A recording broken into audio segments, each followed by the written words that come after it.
Bine v-am regăsit, doamnelor și domnilor, e sfârșit de săptămână, este o nouă ediție a emisiunii Ora Exactă, ultima din această săptămână în care am lucrat și am avut multe subiecte despre ce se întâmplă pe scena politică, despre administrație. E bine, astăzi vorbim despre ce înseamnă să susții excelența, să ajuți tineri care au reușit să exceleze în anumite domenii, dar au nevoie de suport. Sunt atâția oameni de afaceri pe plan local, chiar în județul Hunedoara, care, din păcate, nu știu să se implice sau nu au înțeles încă că sunt cazuri care au nevoie de sprijinul lor. Mulți nu se implică în astfel de acțiuni, cei care însă o fac au și satisfacții pe măsură. Iar noi, comunitatea locală, trebuie să înțelegem și să învățăm să îi răsplătim pentru gestul lor. Un astfel de om este invitatul meu de astăzi, domnul Valentin Țăruș, proprietarul companiei farmaceutică Remedia, o companie care include un lanț de farmacii și un depozit de distribuție în municipiul Deva și unul dintre puținii oameni de afaceri locali, susținători ai artei, ai culturii, ai sportului, a tinerelor talente. Ce mai bine ați venit! Mulțumesc pentru prezență! Mulțumesc pentru invitație, mulțumesc pentru invitație și pentru cuvintele adresate. Aș vrea să fac o rectificare. Nu sunt proprietar, sunt acționar. Acționar, așa. Sunt acționar. Am o cotă de 69% din acțiunile de la farmaceutica de Remedia, de alături de mine mai sunt acționari circa 2000 de venci și oameni din jur care puține dau acțiuni și împreună cu ei și pentru ei. Dar sunteți asociat până la urmă cu imaginea acestei companii, așa că am greșit într-o oarecare măsură. Sunteți o persoană foarte implicată în problemele societății. Susțineți școala de gimnastică din Deva, organizați tabere de creație cu studenții de la arte plastice din Iași și Chișinău, tocmai în Retezat. Sunt o serie de acțiuni despre care aș vrea să vorbim în emisiunea de astăzi și cu atât mai mult cât comunitatea deveană, prin administrația orașului, în această seară vă face cetățean de onoare al municipiului Deva. Cum primiți până la urmă această distincție? Cu bucurie mare, atât cu mulțumiri pentru cei care au hotărât și au avut această inițiativă și au dus-o și la capăt. Mă refer la primarul Marginean, care, cu ocazia precedentului concurs de gimnastică, fiind ca oficial invitat și cunoscând istoria de mulți ani în care suntem alături de gimnastica deveană, a propus că va ridica această problemă către consilierii lui de a mă răsplăti cu această diplomă de cetățean de onoare. Bucuria mare însă este prilejuită de faptul că am posibilitatea să mă întâlnesc cu mulți prieteni, mulți colegi, mulți colaboratori de aici din Deva și e un cadru în care pot fi mai mult și mai aproape de ceea ce se întâmplă. Dacă spuneam că sunteți asociat cu farmaceutica Remedia, poate mai puțini deveni cunosc trecutul, istoria, faptul că sunteți născut în Deva, că ați făcut studiile în acest oraș, că de aici a pornit istoria Remedia. Ce vă leagă de Deva? Așa este. Viața ne duce pașii în locuri unde nu ne așteptăm. Așa a fost să fie. După ce am făcut școala aici și am terminat liceul aici și eu am părăsit Deva, dar amintirile, colțurile de stradă despre care vorbeam înainte de emisiune îți rămân întipărite în suflet și în inimă.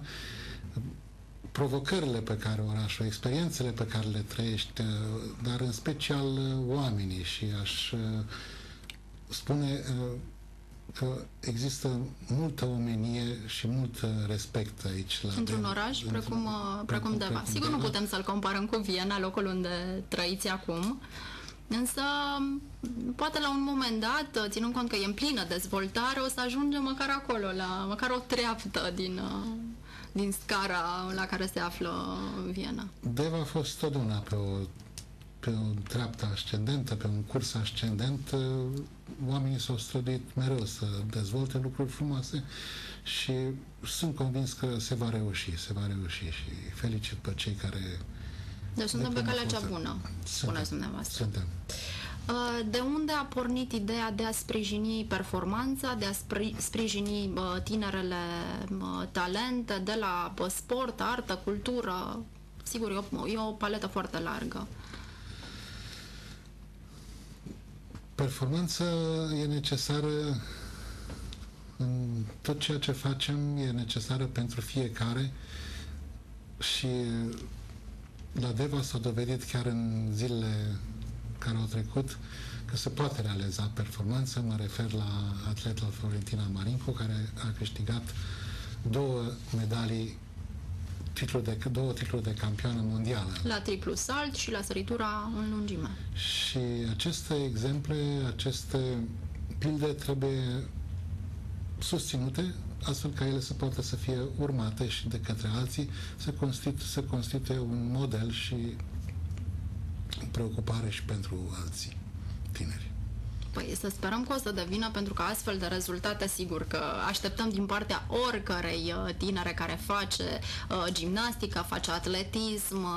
Sigur, Colegiul Național Sportiv Cetate Deva este o pepinieră de viitoare atlete care să obțină astfel de premii. În această seară o să fie un eveniment dedicat dumneavoastră, un eveniment în cadrul căruia veți deveni cetățean de onoare al municipiului Deva. O să fie și un recital al coralei Sargeția. Susțineți și această corală, chiar dacă acum aparține Consiliului Județean, de-a lungul timpului ați facilitat accesul pe anumite scene. Știu că au fost la Viena în preajma sărbătorilor de iarnă. Au fost de multe ori la Viena oamenii aceștia frumoși și inimoși, conduși de profesorul Icobescu, care realizează un spectacol minunat printr-o muncă și printr-o dăruire, și mă bucur că am avut prilejul de a intermedia, de a organiza participarea lor în câteva rânduri la evenimente culturale în străinătate. O să fie și un spectacol de gimnastică artistică susținut de echipa Cetate Deva, un eveniment interesant despre care vorbim înainte despre ce se va întâmpla. Sigur, am vrut să simt la cald care este impresia dumneavoastră despre ceea ce v-au pregătit autoritățile locale, despre felul în care vă răsplătesc, spuneam eu, devenii pentru sprijinul pe care l-ați acordat tinerelor talente. Vreau să mulțumesc încă dinainte, anticipat, tuturor care vor participa la eveniment. V-am spus, pentru mine este o bucurie, este o sărbătoare și atunci, practic, am reunit în cadrul acestui eveniment, care are, sigur, semnificația și importanța respectivă și de rigoare pentru mine. Am vrut doar să oferim celor care vin și un vernisaj. Facem vernisajul tablourilor de la pictorii care au făcut a 8-a ediție a taberei de creație, a Simpoziumului Internațional de Creație din Retezat. Și în anul acesta, studenți și profesori, anul ăsta am avut chiar o sesiune, chiar o serie de profesori de la Chișinău și de la Institutul de Arte Plastice din Iași. Deci o să putem vedea și lucrările acelor studenți. Sunt niște lucrări minunate, sper că... Pe care le vedem noi, le văd și locuitorii Vienei. Da, sunt expuse și în Viena. Expoziția este și la Viena, dar vreau să îmi exprim speranța că prin conducerea și cu mulțumire adresez teatrului din Deva. Sper că această expoziție să poată rămâne câteva zile, să poată fi vizitată și de către cei din Deva care sunt amatori de lucrări de artă, pictură, sculptură, tapiserie, ceramică. Tabăra îi spunem tabăra, ea s-a dezvoltat într-un simpozion internațional. Avem o doamnă curator, doamna Ana Maria Altman din Austria, care îndrumă lucrările, activitățile în tabără, astfel încât am ajuns să facem anul ăsta și un cuptor unde să face ceramică, tapiserie. Și până la urmă e un eveniment la care studenți care vin deja de cam de 8 ediții. Este al 8-lea an de când desfășurăm. Al 8-lea an, profesorii revin sau au revenit pe parcursul celor 8 ediții în retezat, pot să vadă și frumusețea locului. Poate așa ajungem, domnul Țăruș, să ducă mai departe, să se ducă vestea retezatului, dezvoltați și zona turismului, de ce nu? Pentru că știu că e o zonă pe care aveți de gând să o exploatați. Turismul în zona retezatului este sigur insuficient dezvoltat, este o zonă mult prea frumoasă pentru numărul de vizitatori pe care îl are. Sigur că sunt probleme legate de neelectrificarea unor locuri acolo, de drumurile proaste. Păi, sunt turiști care tocmai asta caută. Și sunt de acord și nici eu mă întreb dacă e mai bine ca lucrurile să fie lăsate așa sau să fie modernizate. Deci e posibil să dezvoltați și să intrați și în zona turismului, să aducem turiști din Austria, de ce nu în retezat? Ar fi chiar interesant. Sau să îi facem pe români să fie mai conștienți de ceea ce se găsește aici, să vină mai des în retezat, în Parcul Național. Revenind însă la gimnastica de Viana, pentru că este zona despre care vorbim astăzi, când a început colaborarea dumneavoastră cu Colegiul de Viana? Ieri s-a semnat, s-a prelungit un protocol care deja exista de câțiva ani. Din 2007 ea a fost formalizată. Colaborarea cu Clubul Sportiv Cetate există de mai mult timp.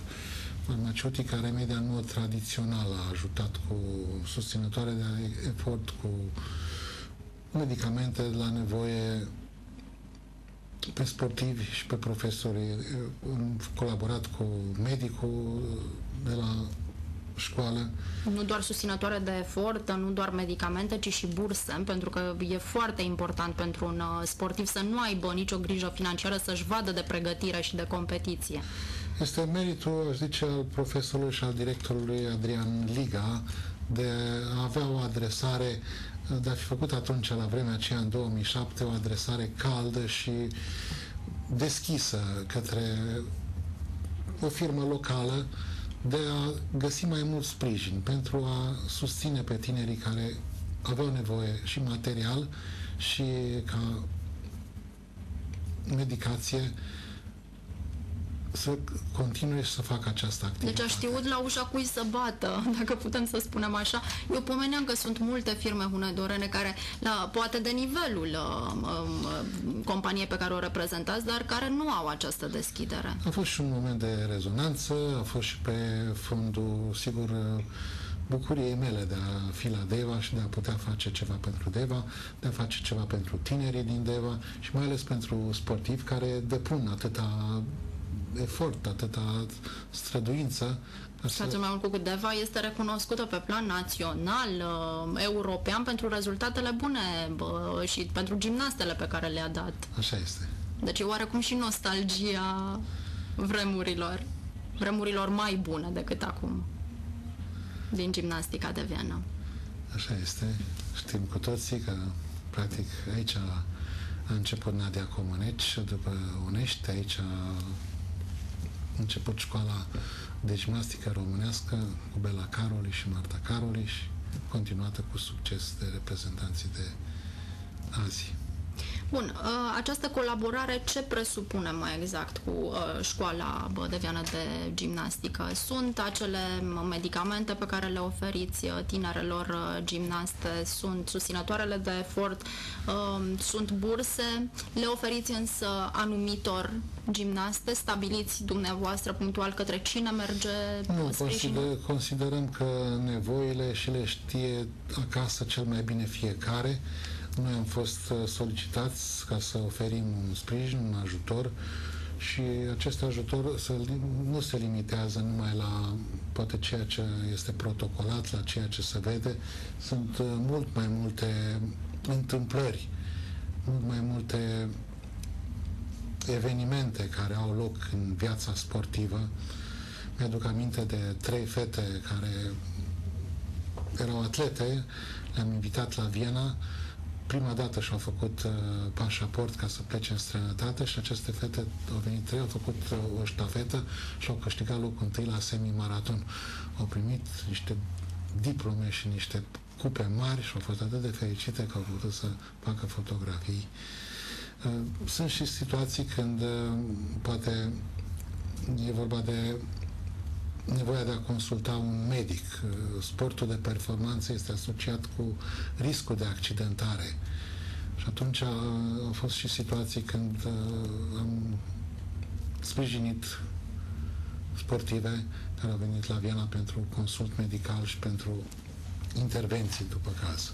Eu știu însă că și pe Florentina Marinco, pe cel mai tânăr cetățean de onoare al municipiului Deva de astăzi, o susțineți din 2009, atunci când rezultatele, sigur, nu erau la nivelul celor de acum. Cum v-am spus, este meritul profesorilor de la Clubul Sportiv Cetate deci a fost o întâmplare că de a ști cui bursa a ajuns la ea. Și dacă domniile lor în 2009 au știut să dirigeze aceste burse către Florentina Marinco și astăzi Florentina Marinco este dublă campioană mondială, este meritul lor în primul rând, după meritul ei, sigur.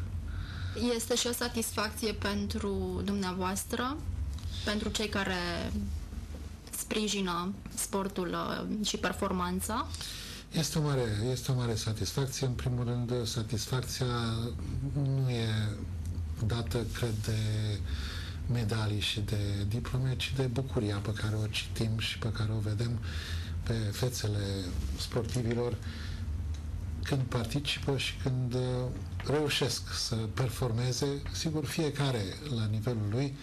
Nu e neapărat nevoie totdeauna să ajungi campion mondial, poți să câștigi performanțe și poți să câștigi mulțumire și dacă te întregi pe tine însuți și reușești să fii mai bun azi decât ai fost data trecută.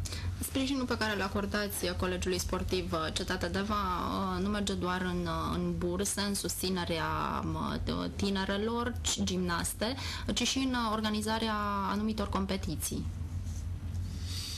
Este tot decizia conducerii Colegiului Sportiv sau ați dorit dumneavoastră în mod special să existe și în municipiul Deva astfel de competiții?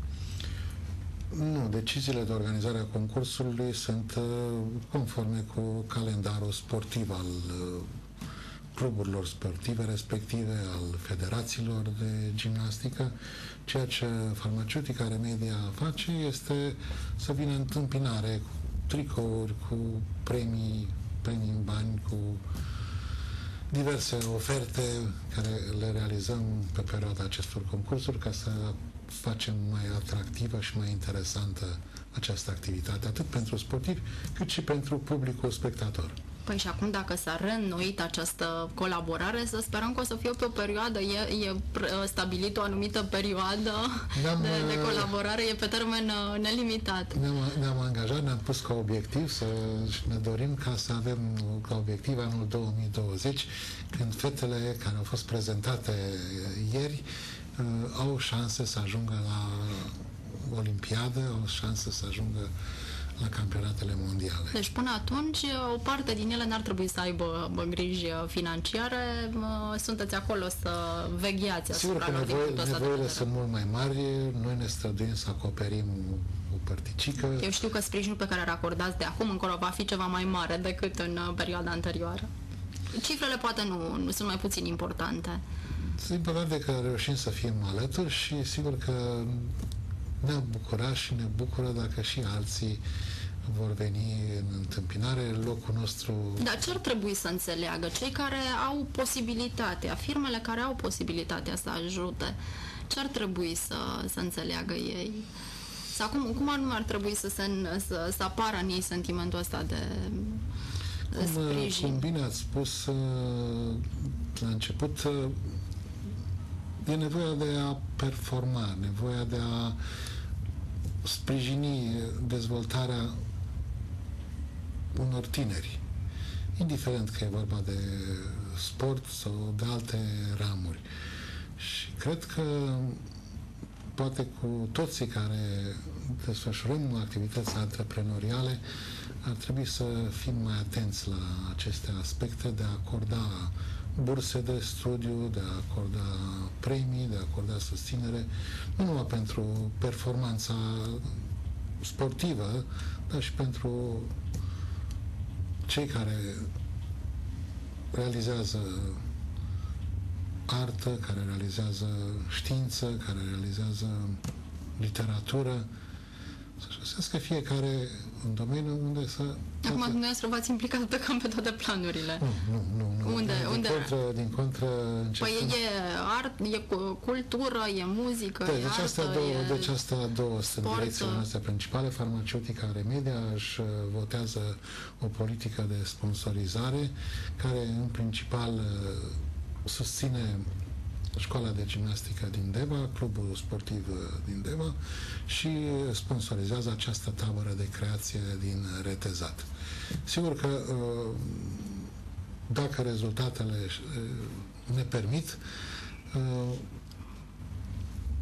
avem bucuria să putem sprijini și activitatea unor oameni minunați, cum sunt cei de la Corul Sargeția, sau și diverse... Și dacă vă dezvoltați pe măsură, că până la urmă sprijiniți tinerele și nu doar talentele la modul general. Trebuie să existe și o dezvoltare pe măsură a societății, despre care vorbim după pauza de publicitate.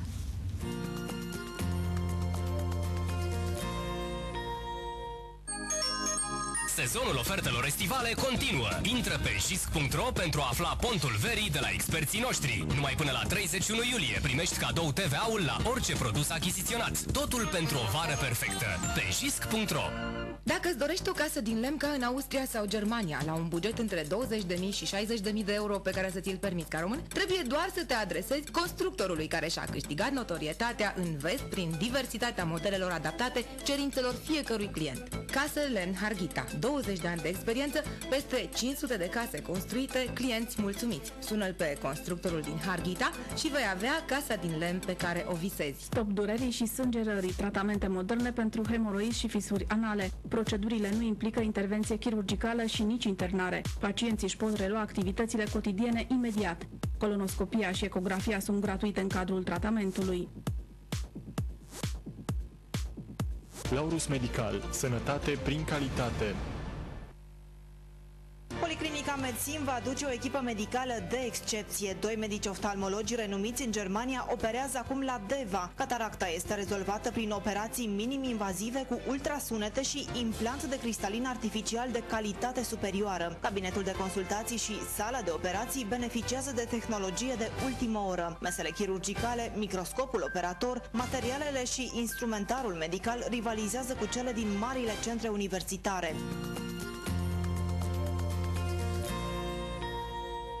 Magazinul Signoria a pregătit un cadou elegant și util, care să adauge atmosferă unei seri speciale. Este un dar pe care puteți să îl achiziționați pentru locuința proprie sau să-l oferiți cadou unei doamne, unui domn sau unui cuplu iubitor de frumos. Signoria vă oferă cutia cadou care conține un set de sfeșnice din sticlă și un set de sfeșnice argintate. Cu siguranță, odată ce veți opta pentru un cadou alcătuit din cele două seturi, sfeșnicele vor dobândi imediat statutul de obiecte decorative, care vor fi utilizate la orice masă mai pretențioasă. Articolele, adevărate opere de artă, lucrate cu finețe și migală, sunt ideale pentru decorul prezidiilor de nuntă, de botez sau pot fi pur și simplu dăruite cu ocazia unui eveniment special.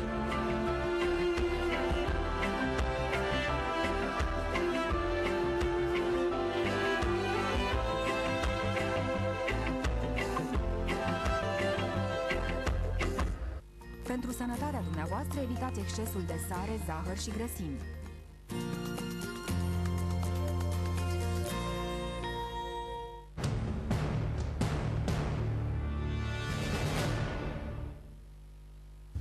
Am revenit, doamnelor și domnilor, ultima parte a emisiunii Ora Exactă. Invitatul meu de astăzi este domnul Valentin Țăruș, acționar majoritar al companiei farmaceutica Remedia. Și vorbeam despre importanța pe care trebuie să o acordăm tinerilor care au reușit să obțină rezultate bune la competiții, să exceleze. Vreau să vorbim în continuare și despre cât e de important să vă dezvoltați, să aveți cu ce susține excelența. Domnule Țăruș. Ce vă propuneți pentru perioada următoare? Mulțumesc pentru întrebare. Farmaceutica Remedia este o firmă cotată pe Bursa de Valori București. Este o firmă care a plătit în ultimii ani acționarilor, printre care mă număr, și sunt mulți acționari aici în Deva și în județul Hunedoara, a plătit dividende, a plătit partea de profit peste dobânda bancară. Și practic cei care și-au investit banii în acțiuni Remedia au primit mai mult decât au investit la bancă. Plus, sigur, putem spune cu satisfacție că și acțiunile Remedia au crescut permanent și constant în ultimii ani. Într-o oarecare măsură ar trebui să ne sperie faptul că sunteți în plină dezvoltare, suntem mai bolnavi, avem nevoie de mai multe medicamente, domnule Țăruș. Remedia nu este unul din jucătorii majori. Există jucători mai mari decât Remedia pe piață. Mă refer la jucători, lanțuri de farmacii, sigur, business integrat, farmacie, distribuție, marketing. Și ne străduim, practic, să rămânem în competiție. Este o competiție mare în domeniul farmaceutic. Cum toată lumea știe, și în Deva s-au deschis în ultima perioadă foarte multe farmacii ale altor lanțuri concurente, ceea ce însă ceea ce dorim să reușim în special este ca să păstrăm calitatea și apropierea față de pacienți și față de clienți, astfel încât farmaciile Remedia să aibă mereu ușa cel mai larg deschisă pentru deveni și pentru... Atunci când e cazul și când au nevoie de un tratament. Și spuneam, sper că nu suntem mai bolnavi dacă vânzările merg bine, sper că nu la ideea asta ajungem. Nu, vânzările de medicamente au crescut în permanență din 90, în momentul când, să zicem că piața de medicamente s-a liberalizat din punct de vedere al accesului medicamentației și piața de medicamente se dezvoltă în continuu, atât pe linie de produse cu prescripție pe care le recomandă medicii pacienților, dar și prin folosirea de suplimenți naturali, de suplimenți nutritivi, de dermatocosmetice, de ce nu? Cosmetice, dermatocosmetice. Pentru că mai nou putem găsi și așa ceva în farmaciile din România. Vânzările pe internet, vă întrebam eu, pentru că e o zonă unde care așteptăm să se dezvolte și la noi, să prindă și la noi, așa cum probabil a prins în alte țări europene și în Austria. Care e diferența? Desigur, e un proces care va mai dura, dar mulți oameni tineri, mulți oameni angajați de dimineață până seara într-un proces de muncă, cum e și aici la dumneavoastră, la televiziune, la Antena, au probabil mai puțin timp ca să caute într-o farmacie sau într-alta și atunci categoric va avea loc o simplificare a vieții prin comenzile atât în farmacie, deci prin putem internet. începe să avem încredere și într-o astfel de variantă pentru cei care au mai puțin timp, își pot achiziționa medicamente de pe internet. Să facem foarte bine distinție între medicamentele cu prescripție medicală, aceste RX-uri, și medicamentele care OTC-uri, care se pot lua fără prescripție medicală. Sigur că evoluția va fi spre a putea procura toate medicamentele printr-un comerț controlat și dirijat prin rețeta electronică, prin cardul pacientului, printr-un control riguros pentru a evita atât fraude, cât și falsuri, cât și pericolul de a administra o medicamentație inadecvată pacienților. Deci ne gândim și la vânzări de medicamente pe internet, poate fi o zonă importantă pe care se pune accent. Și farmaceutica Remedia se va strădui de a veni în întâmpinarea nevoilor pacienților, a clienților, și prin a oferi servicii medicale, intermediari de servicii medicale la domiciliu, de la masaje până la a oferi prin farmaciile Remedia să poți găsi pe cineva care să vină să îți ofere servicii de îngrijire pentru copii, pentru bătrâni, masaj. Deci poate se va apela și la așa ceva prin intermediul farmaciilor pe viitor. E un proiect. Este o tendință și noi avem în vedere această tendință de a, cum am spus, de a deschide ușa farmaciei spre nevoile pe care pacienții și clienții noștri. Pe ultimele minute de emisiune aș vrea să vorbim și despre evenimentele importante în zona medicală pe care le organizați. Sigur, sunt două publicații medicale apreciate în zona medicală pe care le susțineți.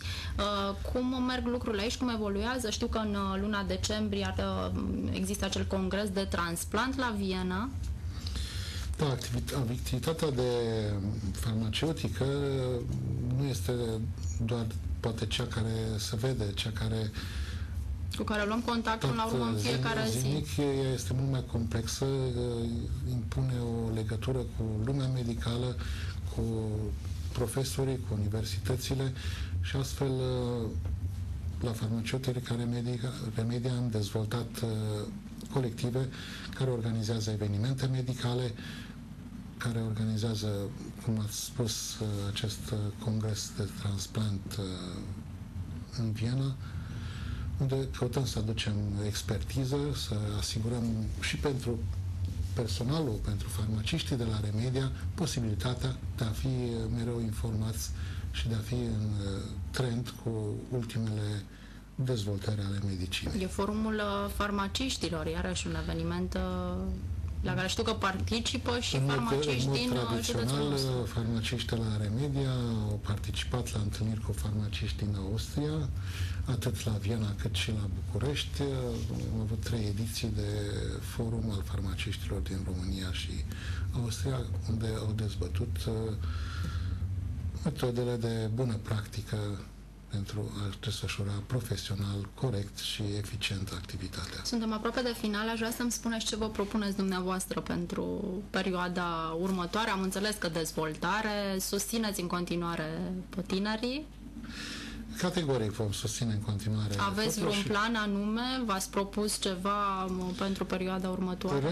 Rămânem la direcțiile pe care le-am pomenit și ne sprijin pentru Colegiul Național Cetate, pentru Școala de Gimnastică din Deva, sprijin pentru artiștii de la Iași și de la Chișinău, pentru tabăra de creație, dar sigur că evaluăm și posibilitatea de a lărgi acest sprijin, poate și către elevi care realizează performanță și care cu seriozitate și cu... Elevi meritoși care au nevoie și de sprijin.